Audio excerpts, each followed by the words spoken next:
प्रिय छात्र छात्राओं, नमस्कार।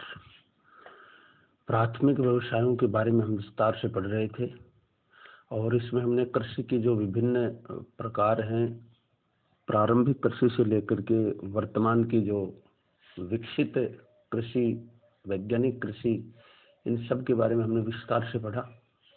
अब जो प्राथमिक व्यवसाय अगला है वो है लकड़ी काटना।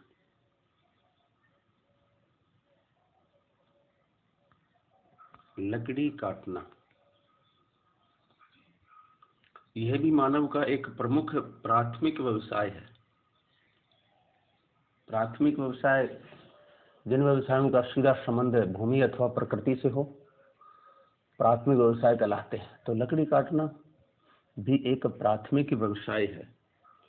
इसमें वनों से लकड़ी काटना, उसके लट्ठे बनाना तथा उन्हें आरा मशीनों तक भेजना सब शामिल है। इस व्यवसाय में भी अन्य व्यवसायों की भांति महत्वपूर्ण बदलाव आया। पहले लकड़ी को केवल ईंधन के लिए काटा जाता था। किसके लिए? ईंधन के लिए, जलाने के लिए। लेकिन आज इसका प्रयोग कई उद्योगों में कच्चे माल के रूप में किया जाता है। चाहे वो कागज हो, चाहे वो फर्नीचर उद्योग हो, वो सब इसी पर आधारित उद्योग है।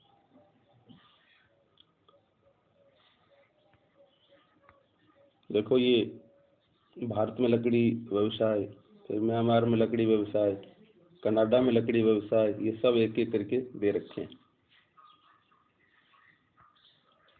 लकड़ी काटने का व्यवसाय उष्ण कटिबंधीय प्रदेशों में प्राथमिक स्तर पर मिलता है। उष्ण कटिबंधीय जो भूमध्य रेखा के आसपास के क्षेत्र होते हैं, उष्ण कटिबंध या कहीं कर्क रेखा और मकर रेखा के बीच का जो क्षेत्र है, उष्ण कटिबंध होता है। इन क्षेत्रों में वन अधिक होते हैं, बरसात अधिक होती है और इस प्रकार से ये व्यवसाय है उष्ण कटिबंधीय क्षेत्रों में अधिक किया जाता है। उष्ण कटिबंधीय वनों के प्रमुख वृक्ष साल, सागौन, महोगनी, चंदन, रोजवुड आदि हैं। इनका उपयोग इमारती लकड़ी और फर्नीचर में किया जाता है। शीतोष्ण कटिबंधीय कोणधारी वनों में लकड़ी को काटने का कार्य व्यापारिक रूप से किया जाता है। इन वनों में एक ही प्रकार के वृक्षों की बहुतायत होती है। पेड़ काटने और लट्ठे बनाने का कार्य ये सब मशीनों से किया जाता है। इन क्षेत्रों में परिवहन के साधनों का भी पर्याप्त विकास हुआ। इनकी मुलायम लकड़ी लुगदी, कागज, पैकिंग का सामान बनाने में काम आती है। व्यापारिक स्तर पर लकड़ी काटने का कार्य कनाडा, नॉर्वे, फिनलैंड, संयुक्त राज्य अमेरिका में किया जाता है। लकड़ी की बढ़ती मांग के कारण आज संपूर्ण विश्व में वनों का अंधाधुंध कटाई हो रही है। वन तेजी से घटते जा रहे हैं क्योंकि लगातार जो इनका व्यवसायीकरण होने के कारण वनों का जो लगातार विनाश हुआ।